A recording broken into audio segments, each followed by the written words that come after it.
Hi friends, welcome to our channel. అందరూ సేఫ్గా ఇంట్లోనే ఉండి మన గవర్నమెంట్ వారికి సహకరిస్తూ ఆనందంగా మీ ఫ్యామిలీతో గడుపుతున్నారని మనస్ఫూర్తిగా కోరుకుంటూ ఇవాళ వ్లాగ్ స్టార్ట్ చేస్తున్నాను.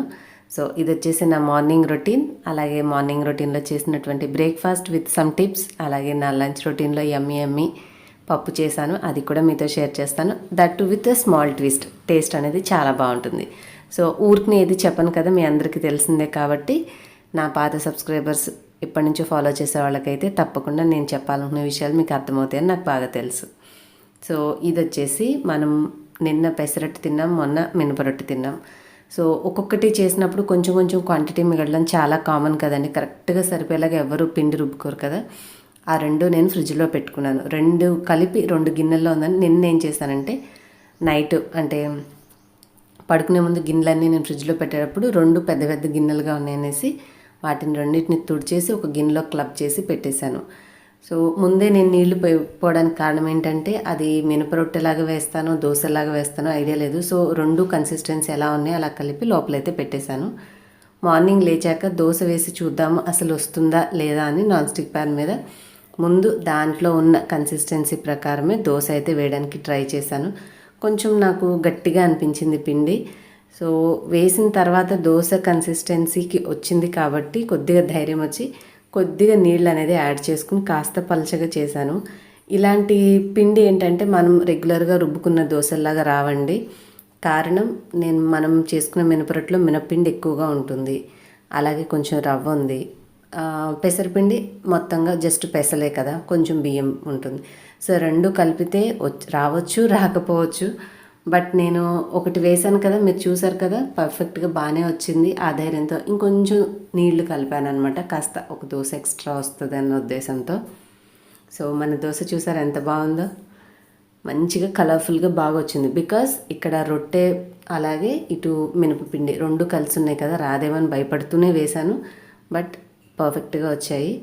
కొద్దిగా పల్చగా చేసిన తర్వాత కొంచెం ఇబ్బంది అనిపించింది. ఎంత నాన్ స్టిక్ ప్యాన్ అయినా కూడా కొన్ని పిండి మనం కలిపిన దానివల్ల సరిగ్గా దోశ అయితే రాదండి. సో అది బాగా కొత్త నాన్ స్టిక్ ప్యాన్ అయితే తప్ప రెగ్యులర్గా వాడే పిండి ఏంటంటే కొద్దిగా మనకి అటు ఇటుగా తేడాగా కలిపాము పిండి, సరిగ్గా దోశ అయితే రాదు. సెకండ్ది ట్రై చేశాను, కానీ కదిపితే మొత్తం షేప్ అంతా పాడైపోతుందని మళ్ళీ ఇంకొంచెం సేపు వెయిట్ చేశాను అనమాట. అలా చేస్తే ఏమవుతుంటే కాస్త దోశ కాలుతుంది కదా, సో మనకు వచ్చే అవకాశం ఉందేమో తొందరపడ్డం ఎందుకని కొంచెం సేపు ఆగి చూశాను. సక్సెస్ఫుల్గా అయితే కాసేపు ఆగిన తర్వాత దోశ కాలాక మనకి బాగానే వచ్చింది. సో మీలో కూడా కొంతమంది కొన్ని రకాల బ్రేక్ఫాస్ట్ పిండులు అనేవి మిగిలిపోయినప్పుడు ఇలాంటివి ట్రై చేస్తూ ఉంటాయి. నాతో తప్పకుండా కామెంట్స్లో షేర్ చేయండి. నేనైతే అలాగే చేస్తూ ఉంటాను. చేయాలంటే 2 రకాలుగా చేయాలి. ఒక చిన్న మినపరొట్టె, ఒకటో లేదో 2 దోశలు వేయాలి. సో నేను అలా ఎందుకు, కంప్లీట్గా కలిపితే పిల్లలిద్దరికైనా అట్లీస్ట్ బ్రేక్ఫాస్ట్ సరిపోతుంది కదా అని చెప్పి ఇలా మిక్స్ చేసి చిన్న ఐడియాతోటి దోశలు అయితే మొత్తానికి కలర్ఫుల్గా వచ్చాయి. మనకి మినప్పిండి మంచిగా పులుసుంది. అలాగే నేను పెసరపిండి అయితే బయట పెట్టలేదండి. పెసరపిండి బయట పెట్టామంటే ఇంకా బాగా పులిసిపోతుంది అనమాట. సో 2 కలిపి ఉంచి కొంచెం పొద్దున్నే లేవగానే బయట ఉంచాను కాబట్టి కొద్దిగా ఫర్మెంట్ అయింది. చాలా బాగుంది టేస్ట్ అయితే. ఒక కొత్త రుచి. మనం ఆల్రెడీ మినప్పిండిలో ఉన్నటువంటి ఉల్లిపాయ, క్యారెట్ అక్కడక్కడ కనిపిస్తూ ఉన్నాయి కదా. సో దోశలు కూడా చాలా కలర్ఫుల్గా వచ్చాయి. సో మీరు కూడా ఎప్పుడైనా ఇలాంటి డిఫరెంట్వి మిగిలిపోయినప్పుడు ఇలా చిన్నగా ప్రయోగం చేసి మీరు నాతో షేర్ చేయాలంటే నా ఇన్స్టాగ్రామ్ స్మార్ట్ తెలుగు హౌస్ వైఫ్లో ఫాలో చేసి నాకు పోస్ట్ చేయండి. నేను తప్పకుండా మీతోటి మన బ్లాగ్స్లో షేర్ చేస్తూ ఉంటాను. మన సబ్స్క్రైబర్స్ నాతోటి ఏవైతే పంపిస్తున్నారో. ఫైనల్గా అయితే వాళ్ళిద్దరికి చేసి మరి మీకు బ్రేక్ఫాస్ట్ అని అడగొచ్చు. చూసారా ఎంత యమ్మీ కలర్ఫుల్గా ఉందో. నేనైతే ఆల్రెడీ మిల్క్ కాచాను కదండి, అందులో అటుకులు వాష్ వేసుకొని కొంచెం బెల్లం వేసుకొని తినేసాను. సో అది నా బ్రేక్ఫాస్ట్. ఇదైతే పిల్లల కోసం పెట్టేశాను. నెక్స్ట్ ఇంకా ఆఫ్టర్నూన్ ఇక మరి వంట ఏం చేయాలి, మన ఇంట్లో టమాటాలు తప్ప ఎక్కువ ఏం కనపడట్లేదు. సో కర్రీ ఎందుకు, ఈరోజు కొంచెం పప్పు చేద్దామని చెప్పేసి ఆ పప్పు కూడా నేను ఎప్పుడు చేసే పప్పులా కాకుండా కొంచెం డిఫరెంట్గా చేసింది ఏంటంటే ఈ పచ్చిమిర్చీలు ఉంటాయి కదండి, ఇవి పెద్దగా ఘాటు లేవు.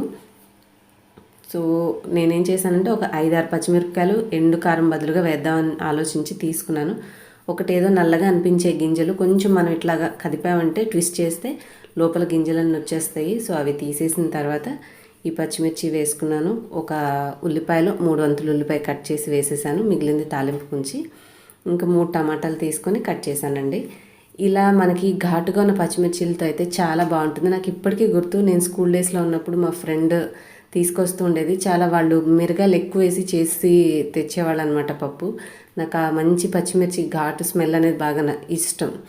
మా సైడ్ మా అమ్మ ఏంటంటే కొంచెం మిరగాయలు కొంచెం కారం వేయడం వల్ల అది బ్యాలెన్సింగ్ టేస్ట్గా ఉంటుంది. కానీ ఎక్కువ మిర్చి ఫ్లేవర్గా ఉండేటటువంటి పప్పు అనేది నాకు చాలా ఇష్టం. కానీ మా ఇంట్లో చేద్దామంటే మా అబ్బాయికి మా హస్బెండ్కి ఇద్దరికి ఎక్కిళ్ళు వస్తుంటాయి.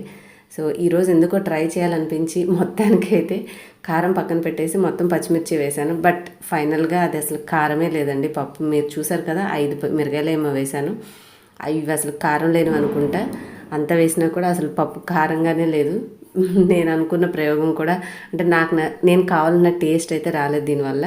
బట్ మనం మంచిగా కారంగా ఉన్న మిర్చి వేసుకొని ఇప్పుడు నేను చెప్పినట్టుగా మీరు ఇవన్నీ టమాటాలు, ఒక గ్లాస్ కడుక్కొని కొంచెం పప్పు మునగ నీళ్ళు తీసుకొని 2-3 టమాటాలు, పెద్దవైతే 2, చిన్నవైతే 3, ఒక 3 వంతులు ఉల్లిపాయ కట్ చేసి వేసుకొని దాంట్లో టమాటాలు కడుక్కొని వేసేసి చిన్న ముక్కలుగా పైన కొంచెం చింతపండు, పసుపు, కారం అవసరం లేదు చేసేసి మీరు పప్పు ఒక అరగంట నానబెట్టుకున్నాక విజిల్ రానిచ్చి మీడియం ఫ్లేమ్లో ఒక 3-4 విజిల్స్ రానిచ్చారంటే పర్ఫెక్ట్గా ఉడికిపోతుంది. మనం చింతపండు పెట్టేటప్పుడు పప్పుకు తగలకుండా నీళ్ళకి కొంచెంగా పైన పెట్టుకుంటే ఇబ్బంది ఏమి ఉండదు. పప్పు అనేది మంచిగా ఉడుకుతుంది. ఆ పప్పు ఉడికి అవతల కుక్కర్లో మనకి సైడ్ విజిల్స్ వచ్చే లోపల ఇటు పోపు గిన్నె మీరు పెట్టుకొని నూనె వేసుకొని ఆవాలు, జీలకర్ర, మినపప్పు ఉంటే శనగపప్పు ఇవి కూడా వేసేసుకున్నాక కొంచెం అవి గోల్డెన్ కలర్లో వేగిన తర్వాత ఉల్లిపాయ ముక్కలు వేసుకోండి. ఉల్లిపాయ ముక్కలు కూడా లైట్ గోల్డెన్ కలర్ వచ్చే వరకు ఫ్రై చేయండి. డైరెక్ట్గా అయితే కొంచెం వేగంగానే అయితే దించొద్దు. సో లైట్ గోల్డెన్ కలర్ వచ్చే వరకు ఫ్రై చేసుకొని చివరిగా దంచుకున్నటువంటి 2-3 వెల్లుల్లి రెబ్బలు, అలాగే కొంచెం 2 ఎండుమిర్చి చిన్నగా తుంపి వేయండి. ఫైనల్గా కొద్దిగా కరివేపాకు వేసేసి మీకు నచ్చితే కాస్త ఇంగు కూడా వేసేసి పక్కన పెట్టేసుకోండి. ఈ ప్రాసెస్ అంతా చేసే లోపల మనకి పప్పు కూడా పక్కన స్టవ్ మీద ఉడికిపోతుంది. నేను త్వరగా విజిల్ వెయిట్ అనేది దిగడానికి ఏం చేస్తానంటే తీసుకెళ్ళి ఫ్యాన్ కింద పెట్టేస్తాను. అలా చేస్తే దాని న్యాచురల్ టైం కంటే కూడా కొంచెం త్వరగా మనకి విజిల్ అనేది దిగుతుంది. మూత తీసుకోవచ్చు ప్రెషర్ వేస్ట్గా తీసేయకుండా. సో కలర్ఫుల్గా తాలింపు అయితే రెడీ అయిపోయింది. స్టీల్ గిన్నె అయితే ఇంకొంచెం కలర్ టర్న్ అవుతుంది అనుకున్నప్పుడే ఆఫ్ చేసేయాలండి. ఎందుకంటే దీంట్లో వేడి చాలా ఎక్కువగా ఉంటుంది. మనం ఆఫ్ చేసాక కూడా ఈ వేడంతా కూడా పదార్థం లాక్కుని తొందరగా మాడిపోయే అవకాశం ఉంటుంది. అల్యూమినియం గిన్నెతో పోలిస్తే స్టీల్ గిన్నెలో ఇంకొంచెం కలర్ మారుతుందనగానే దింపేసుకోవాలన్నమాట. ఈ జాగ్రత్త చూసుకుంటే మనకు మాడకుండా పోపు అనేది మంచిగా కలర్ఫుల్గా ఉన్నప్పుడే దింపుకోవచ్చు. అండ్ ఇంకా మన విజిల్ ఇంకొద్దిగా ఉంది.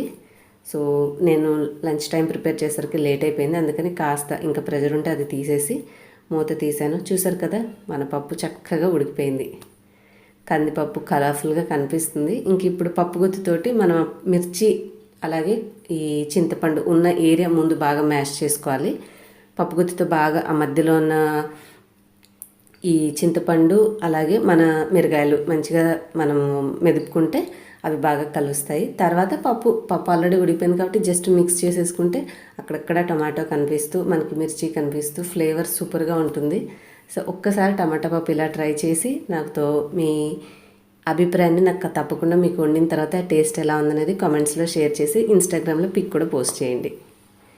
చూసారు కదా ఎంత కలర్ఫుల్గా ఉందో. కొంచెం మనం ఎర్ర కారం వేయలేదు కాబట్టి ఇది లైట్గా ఎల్లో కలర్ అనేది డామినేట్ చేస్తుంది.